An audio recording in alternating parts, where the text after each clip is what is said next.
if we get to the end of a visit with someone and they come and actually see what we do with their own eyes and they go, right, I get it now, and I can see how I can make an impact, I'm still optimistic.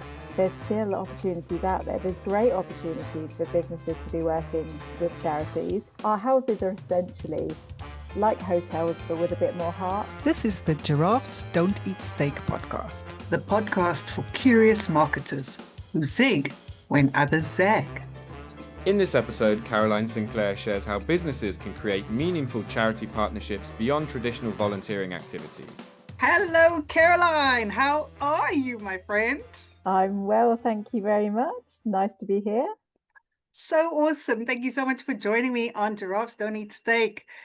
Caroline, for our listeners who don't know you, why don't you share a little bit about you and where you're from? Okay, so in my role, I look after corporate partnerships at Ronald McDonald House, Charities UK. So what that means is I work with businesses in so many different ways, get them involved with the charity, and we all win. The charity gets support and the companies get to feel that they're doing something good alongside whatever their business is. Love it. And where we've connected and why I thought this would be such a great conversation is there's two mixed messages about charities out there at the moment, right? The one is that the economy is really tight and there's not funding available. No one's got money. Previous funders and sponsors are all dropping off. But on the other hand, and as you and I have discussed, if you get the message right, you can still get the funding you need. Where do you sit on that scale, Caroline? Are you finding it really tough at the moment? Do you know what? I had that exact conversation in our board meeting last week, and I said the economic outlook isn't great, and yes, we are having to tweak things, and there are businesses that are saying, not right now. We need to focus on streamlining the business, but I'm still optimistic.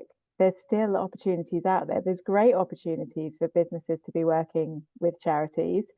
So I just kind of feel there's always new things around the corner, as long as we do them well and we reach out in the right way. And I think that's something that I've really started over the past few years, is kind of getting into businesses as soon as we get an opportunity to talk, to say, what can we do together?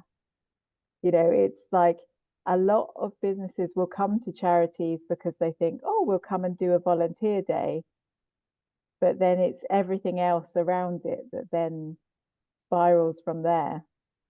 So I think what people think they want when they come to us then turns into, a long-term relationship, which is just great.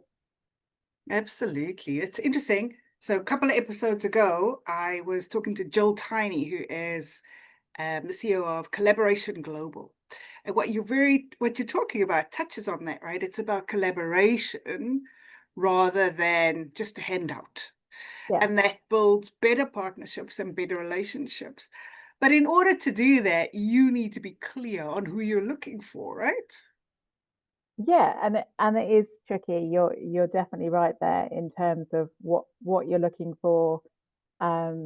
It's really hard to get that message across, like particularly on social media, that yes, we are kind of open to those conversations, but you kind of have to build those relationships first. So sometimes that is quite hard to put across it in marketing. If I think about the kind of instances that maybe I talk about on LinkedIn where I work with different companies, I'm really careful not to just talk about volunteer opportunities, because then we get overwhelmed with the demand of people wanting to volunteer. And while corporate volunteers can make a tangible difference, it also gets to the other end of the scale. I'm sure you must have heard horror stories in your time that, a whole team of, say, solicitors or accountants who are very well qualified people are then sent to paint a bedroom or something.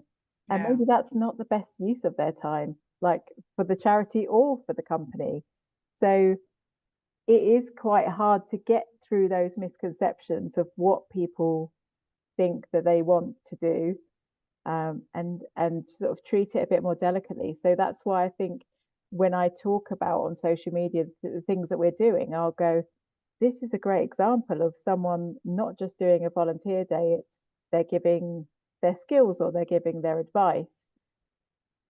It's so much more powerful to elevate a charity in that way, particularly small charities. You know, they Yeah. need that accounting support or they need that legal advice to be able to do that. So it is sometimes it is really tricky to get those messages out there of what charities want.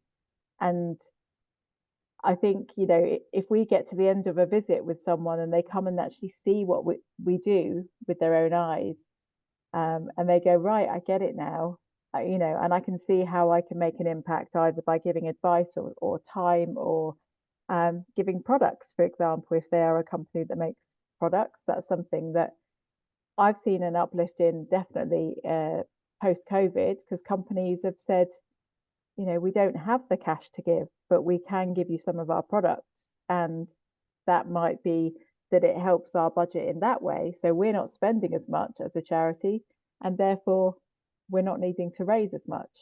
Well, although costs are going up all the time, as you know. So it's a bit of a balancing act there. Fantastic. And just in case any of our listeners don't know, what does Ronald McDonald House do? Oh, yes, I should have mentioned that as well. And we say that we are one of the best kept secrets, and families often don't know about us until they need to use our services.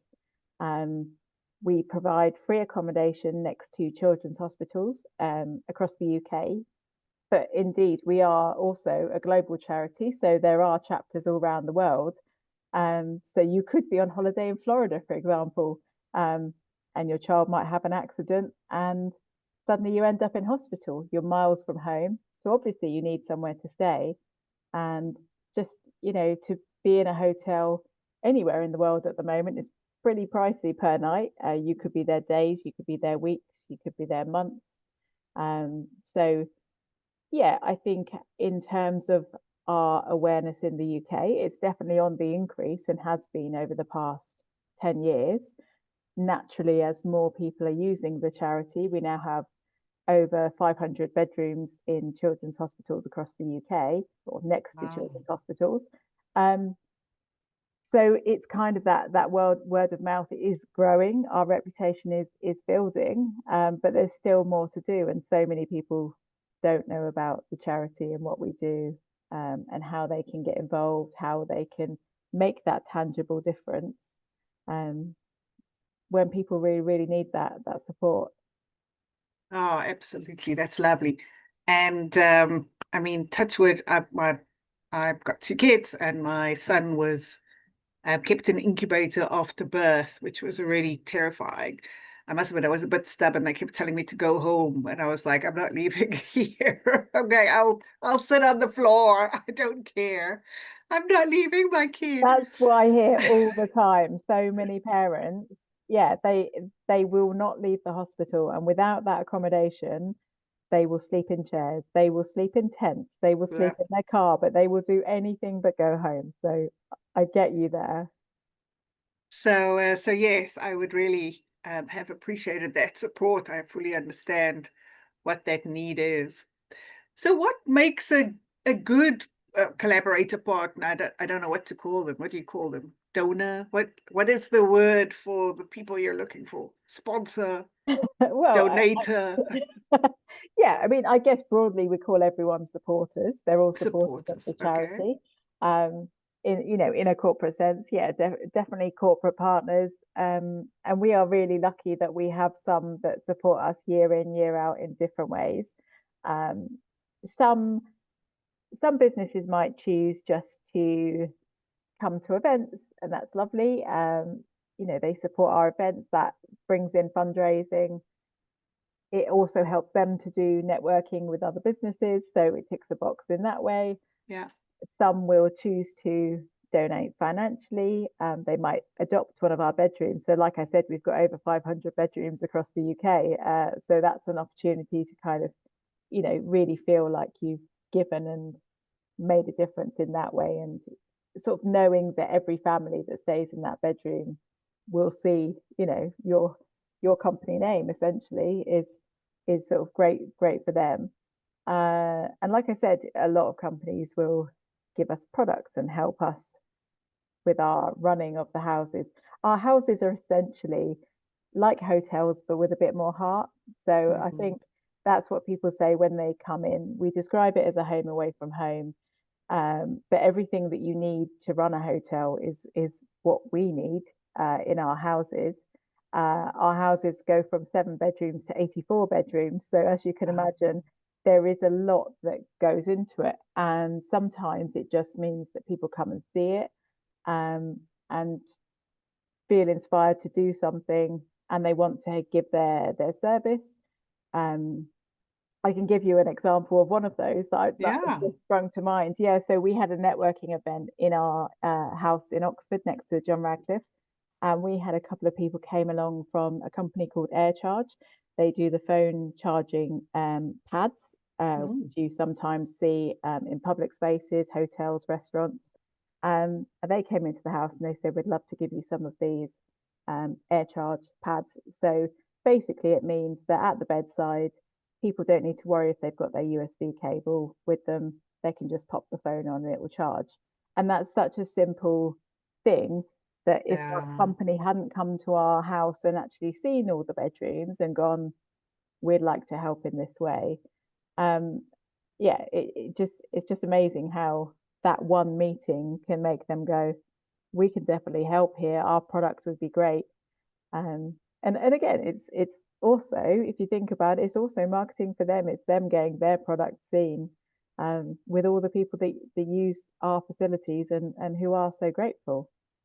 Absolutely. And I mean, it definitely is a two-way street, right? I guess some people would want to be secretive about it and maybe just slip you some cash and then walk away, right?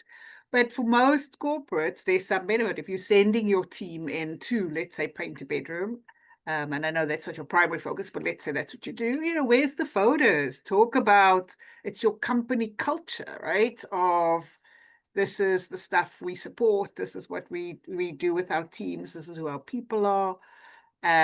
Whether, that those charger people, what are they doing? What are they saying, where they are? Because company culture is important. And how do you showcase what your company culture is without someone visiting? This is a way, is to say, this is who we support. This is how we support. And then people get a feel for who you are behind the scenes as well. I think, you've got it spot on. Company culture is so important, particularly for the generations coming into the job market now. They want to work for companies with values. I've had people that come and volunteer with us maybe once or twice a year, once a quarter through their company, and they've kind of, confided in me and said, I think I probably would have left now if it weren't for this, if it weren't the link with the charity, the fact that we're encouraged to do volunteering and fundraising events, that kind of lifts your day and really adds to, what you're going to work for. That I think it's going to be even more important. There's obviously a lot more reporting, a lot more directives coming in around ESG. There's going to be so many more companies who are going, actually, what are we doing with our social values? What are we doing to contribute to the community? So it does definitely work both ways. And that's why, when I get an inquiry comes in from a local business and it does come in generally as a volunteering inquiry, I really like to probe into their business and say, what is it you're looking for? Are you looking to stand out from the others in your industry? Are you looking to increase, morale? Are you looking to make people want to stay? That retention is so important because recruitment's tough and you don't want to keep replacing people and build that culture. So I really love having those meetings to find out, what's your workforce like? Are you a 9 to 5 business or do you have shift workers? Because that can be another conundrum of things like fundraising, the traditional office cake sales and so on, or volunteering tends to be done on a 9 to 5 basis. And Yeah. now we're really tapping into more of those companies who are coming to us and saying, we've got shift workers 7 days a week, and we've got evening shifts, we've got night shifts. How can we get everyone included? So it's one policy for the whole company that everyone can volunteer. Um, and that's where we're coming up with those, as fast as they're coming to us, we're coming up with those solutions to say, well, you could do this virtually, you could do it on your site, you could come and help at one of our evening charity events, like a charity ball.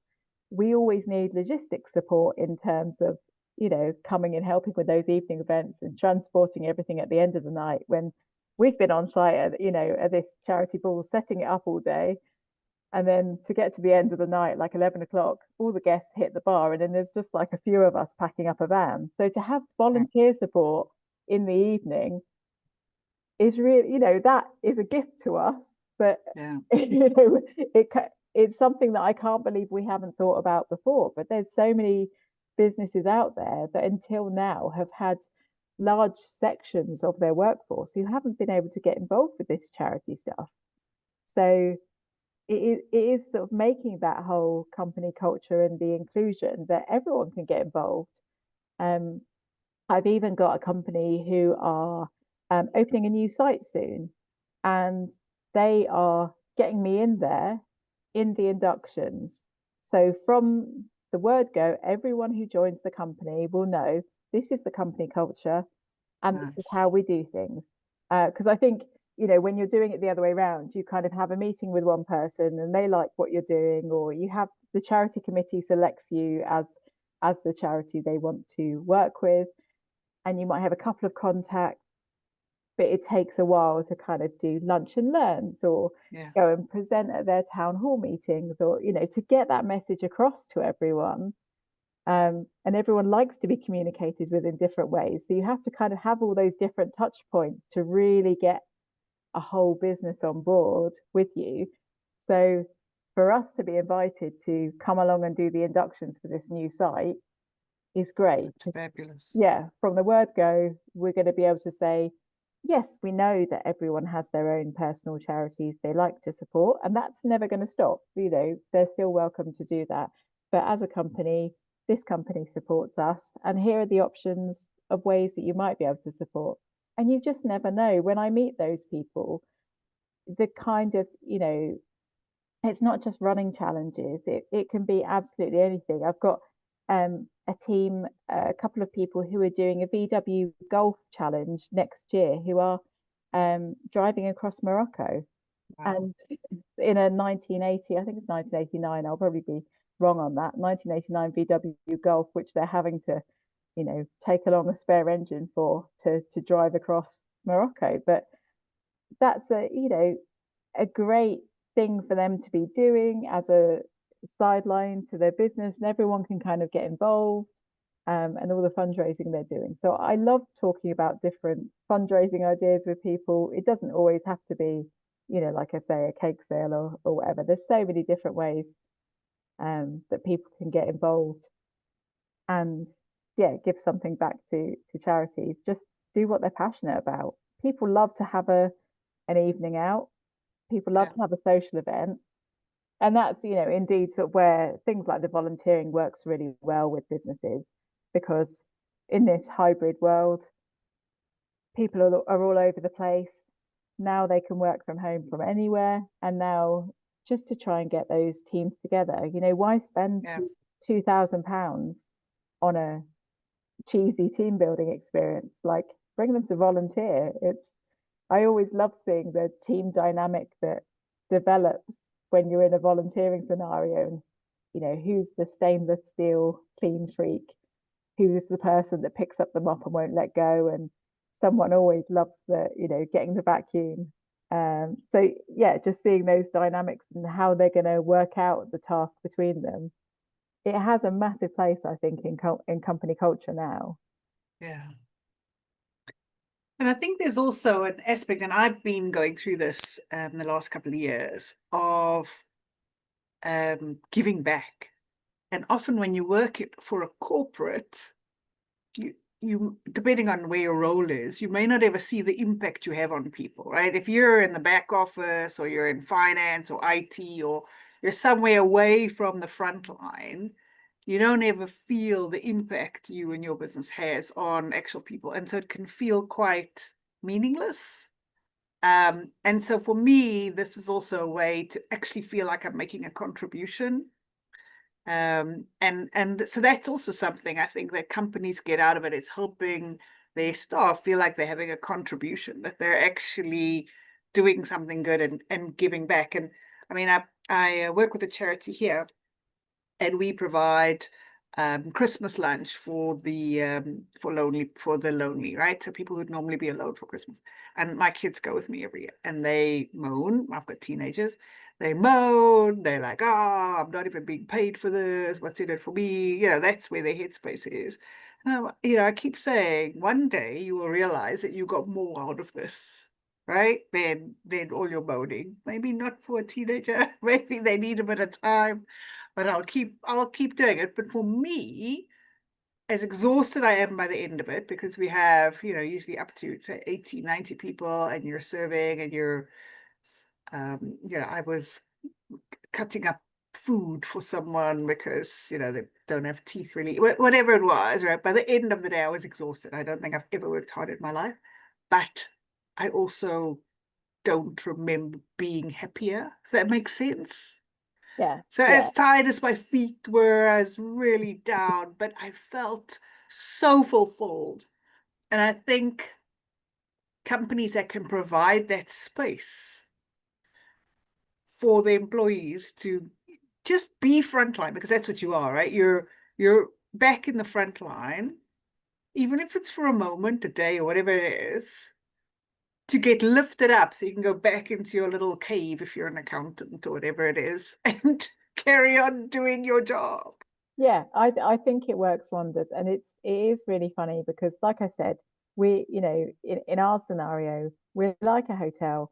On purpose, we have a small team, a small housekeeping team. But some days it can just be really, really busy, and that's where volunteers can really help us. When people are interested in volunteering with us, sometimes I feel a bit kind of, oh, I'm a bit apologetic that the majority of the ways you can help us are housekeeping tasks. And Yeah. that might, and I kind of go, I'm sorry that, that's the majority of what we have, but it's really important because it makes the space clean and comfortable for families when they come back from the hospital. But the amount of people when we get to the end of the volunteering day who are just so satisfied of, yes, they've been away from the office, they've been in new surroundings, and occasionally they'll also meet some of the people who are staying with us, and they'll kind of say, oh, thank you so much for cleaning out that fridge. That bit of spilt milk in there from the other day was really bugging me, or and I just haven't had time, because it's shared communal fridges, and people just don't have time when they come back from the hospital, but it needs to be clean and welcoming for them. And I think that kind of one-on-one feedback that volunteers get when they're with us, and it just does give them that lift, and also to make them realize it could be them, it could be any of their friends or family that could be going through that, anyone that's got a child in their life. A bit like you were saying earlier, if you've got children, plan A from the beginning, you have a baby, and that baby turns into a child and everything goes smoothly. Plan B, something happens along the way, and whether that's they fall off their bike, or it can be a rare illness, it can be pneumonia that turns more serious. It's just anything can happen while you have a child, and for so many people, they just bubble along in life, and everything kind of ticks along nicely. And sometimes to come into that environment, and be volunteering and go, okay, like now I realize I really don't know what I would do if this was me in this situation. But I'm glad that I've come here today and I've helped with cleaning the kitchen, or cleaning the toys, or keeping our garden tidy, so that when families need a bit of time away from the ward, they can come and relax in that space. And honestly, yeah, it is so important and so rewarding. So I'm feeling quite embarrassed that I've never actually visited now, but I'm thinking, so we've spoken about the cleaning and the time, but what about stuff? Like, do you have nappies, soap? Like, because I'm assuming some people it's instant, right? They haven't had time to pack a bag before they've rushed with their kid to the hospital. And so they may not have stuff with them. My son went camping last night, or this morning, actually, he's sleeping overnight. And he's packed 2 bags because this is me. I'm like, no, no, no. You can't just have 1 pair of socks. Let's put 3 in just in case something happens. But again, sometimes it's instant and you haven't had time to think through that and you just arrive. So is there that space? Could people, do you look for, donations of that sort as well, or not really? We do, but we are also very lucky that a lot of the things that you have mentioned, either people think of as, our other supporters will think of Yeah. it, or also families that have stayed with us, and they'll say, I really appreciated the fact that you had nappies there and they were in, tiny newborn size, Mm. because it all happened so suddenly and we just ended up in hospital and, even tiny baby clothes or that kind of thing. So I think the families that have stayed with us, they often will give back by giving stuff like Okay. that. We also have quite a lot of community groups who will do that kind of thing. Um, yeah, we know as a charity in the UK that we've been doing this for over 35 years now, which is amazing given how low profile relatively we have. Yeah.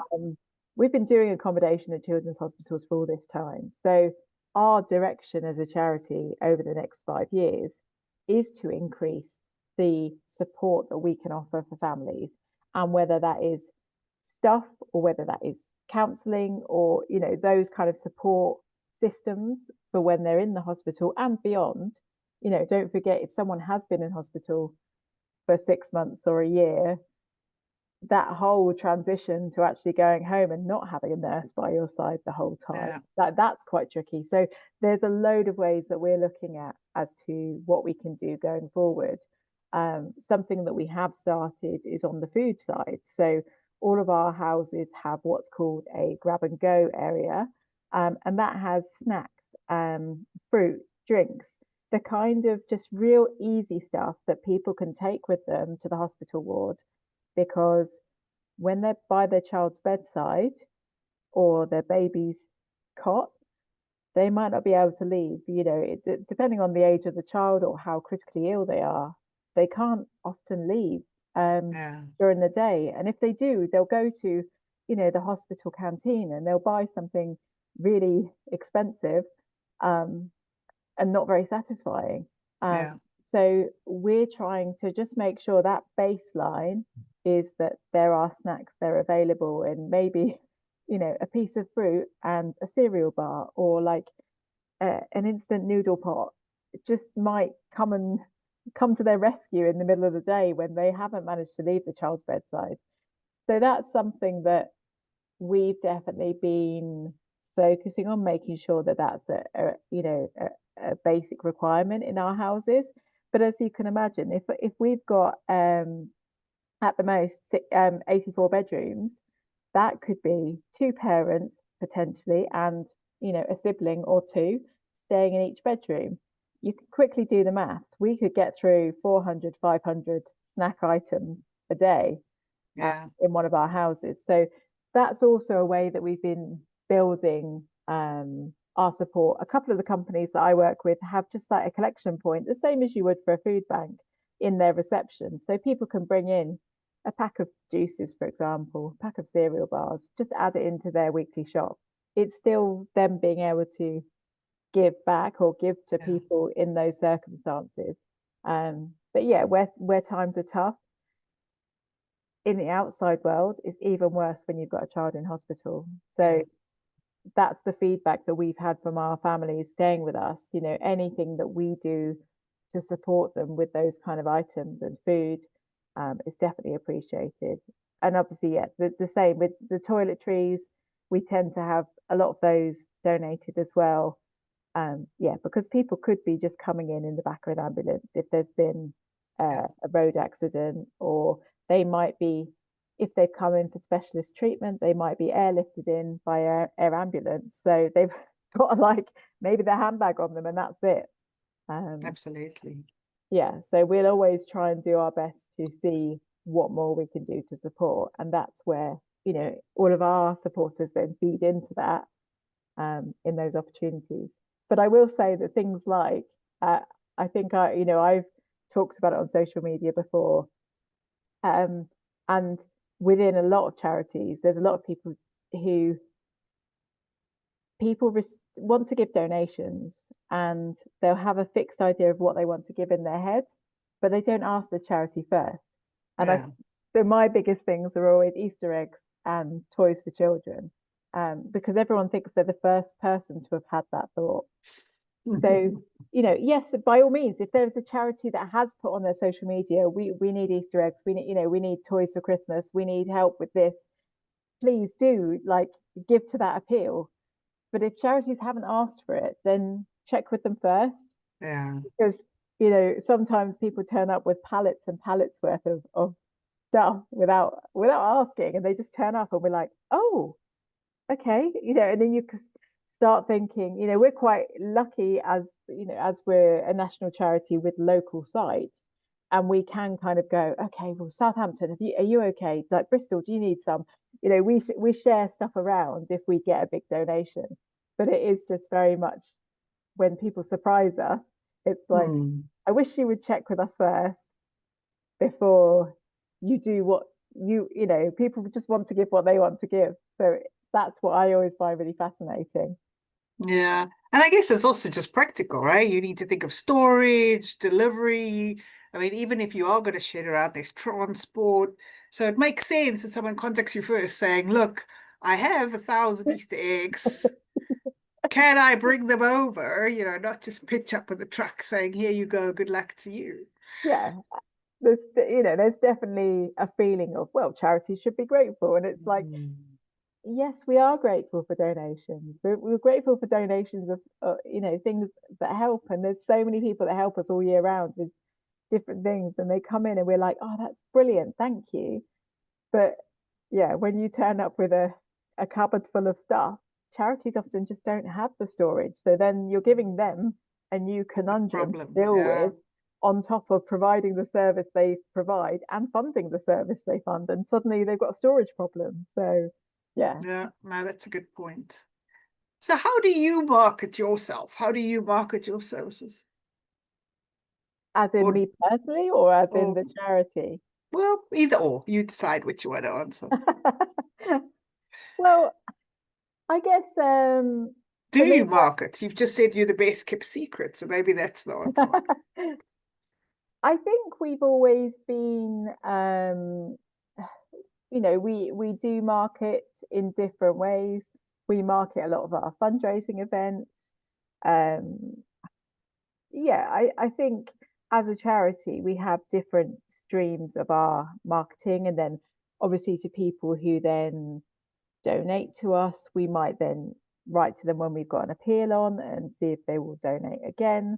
But I think marketing, it goes into so many different facets now, doesn't it? Absolutely.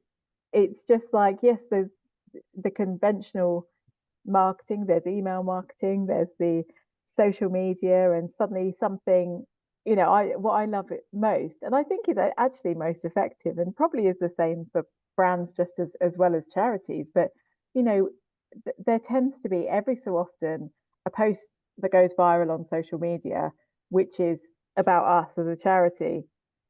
And suddenly loads of people like pile on with comments saying, yeah, I stayed there in, Liverpool, I stayed there in Birmingham. That charity is a godsend. And that's almost like the best type of marketing, isn't it? When people are doing it on your behalf and they're talking about you. And there was a Facebook post that used to come around every few years, which was about the coin sort of donation. I can't remember what it's called, on the McDonald's drive-through. And it was one post, and every so often it would just reignite again. And I don't know, someone would share it and off it would go again. And I used to love seeing it because it it was also informing people but from the perspective of someone that had used the charity. It was a Yeah. great, and that's I think why it was nice, because it was someone talking on our behalf. It wasn't us. Yeah. I think for someone to say, you see these collection boxes and you'll just drive through without even thinking about it, or putting any cash in, but this is what it means to me and my family. And so for someone to say those kind of kind words about us and how we helped is, yeah, that's just the best kind of marketing, isn't it? Like we It could, absolutely is. and it's not, it's not artificial, it's not fake, it's not us telling someone to do it. They just wrote that Facebook post because they wanted their friends and family to know that that's where the money went to from, the collection pot on the drive-through in McDonald's.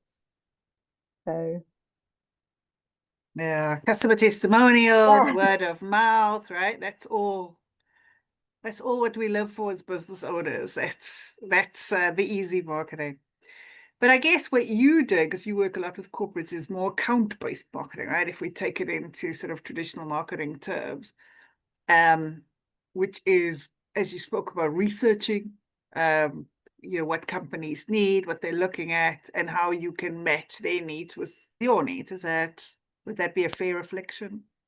yeah, definitely. And I said, for me personally, I mean, I haven't done as much recently, but I do a lot on LinkedIn, just to kind of get the story out there of what we're doing and why and where we need the help. I think going back to your point as well at the beginning, yes, times are tough, but I think people are still compelled to give. So Yeah, as long as you can communicate that need of, we do really need to keep the doors open. And I think there have been charities that have done that really well. Zoe's Place in Liverpool was a really good example. They were on the brink of closure. They were saying, we're just going to have to close down. We haven't got the money to relocate. We're just going to have to close down.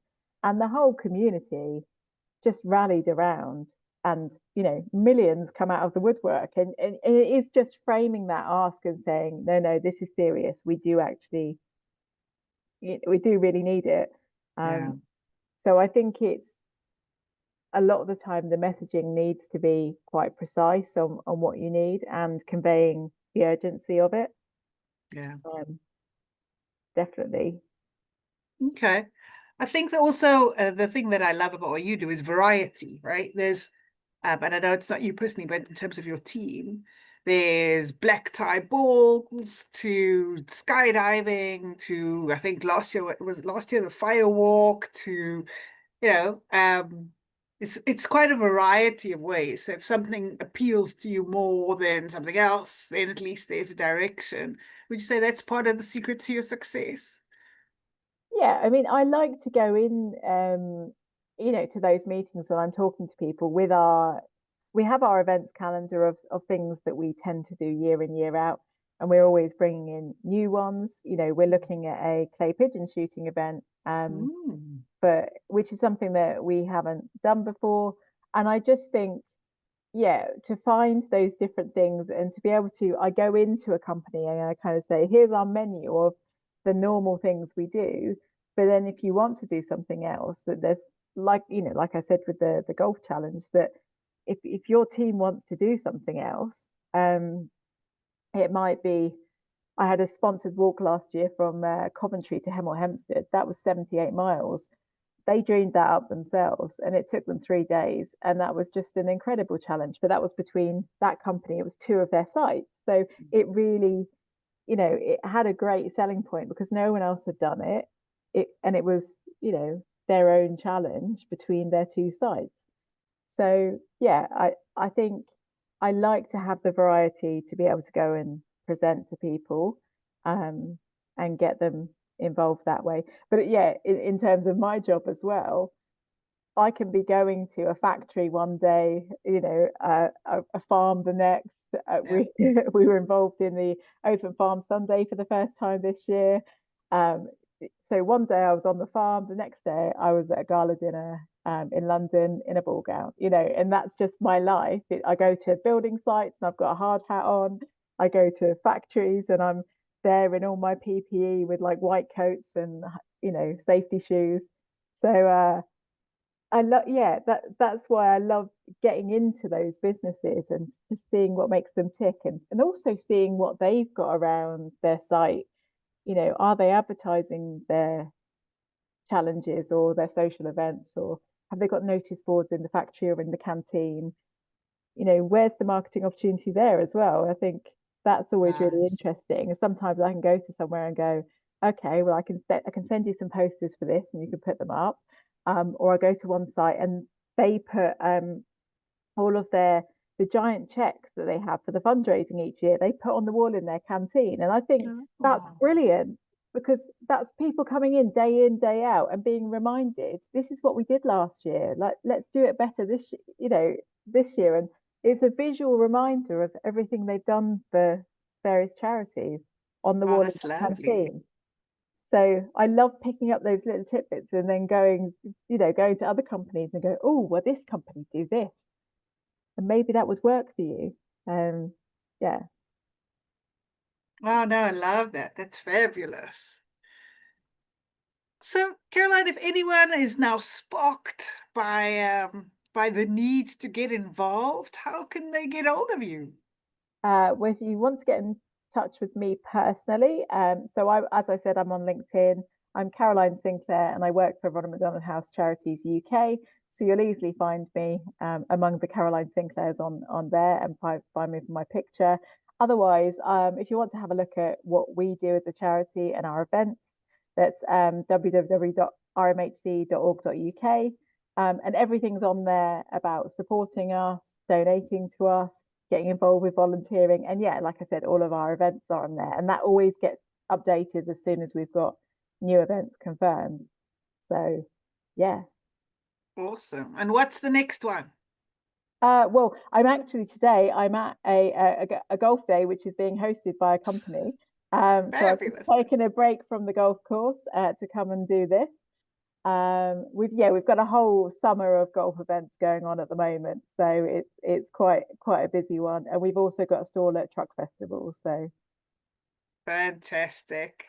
Well, Caroline, it has been so awesome catching up and just hearing what you've been up to and talking about how companies can get the best out of getting involved. Thank you so much for joining me today.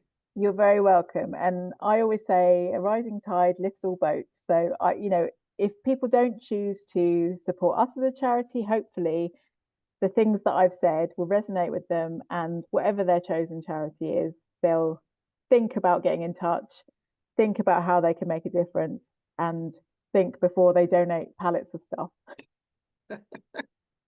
Fantastic. Oh, it's been so lovely, Caroline, and I definitely need to make a date and come and visit because Yeah, now come on over.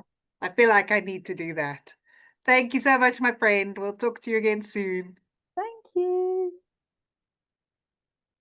Thanks for listening to Giraffes Don't Eat Steak, where curious marketers zig when others zag. If you enjoyed the episode, share it with someone who loves great marketing conversations. And don't forget to follow, review, or drop us a note. We love hearing from fellow curious minds, and if your own marketing's feeling a bit tangled, check out our Marketing Power Hour. It's a focused one-to-one session designed to help you get clarity and momentum. Just go to themarketingdetectives.com and book your slot. Until next time, keep zigging.